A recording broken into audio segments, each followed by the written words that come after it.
Salam dəyərli izləyicilərimiz. Biz bugün Ataşxəbər.az saytı olaraq Beyləqan rayonundayıq. Və yolumuzda elə düşdü bir şəhid bulağının yanından keçdik.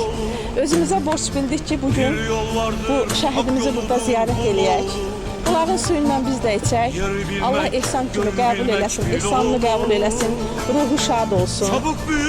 Allah bütün şəhidlərimizə rəhmət eləsin. Hələ ki 44 günlük vətən müharibəsinin acısını yaşayırıq. Şəhidlərimizin anım günləridir. Ruhları şad olsun. Hər bir şəhidin, şəhid ailəsinin qarşısında baş əyirik. Nə qədər canımızda can varsa, biz də özümüzə, üzərimizə düşən borcu yerinə yetirərək şəhidlərimizin anım günlərində iştirak edəcək və onları daim, əbədi yaşaması üçün, gələcək nəsillərə çatdırılması üçün bacardığımızı edəcəyik. Allah bütün şəhidlərimizə rəhmət eləsin. Vatanıma göz dikeni ez olur.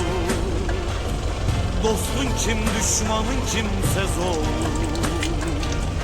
Tarihin şerefinle yaz olur. Kamil cənnət olsun.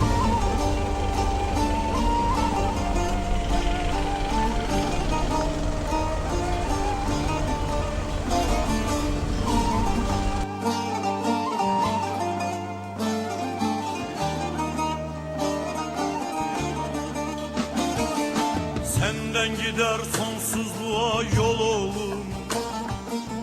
Dört bir yana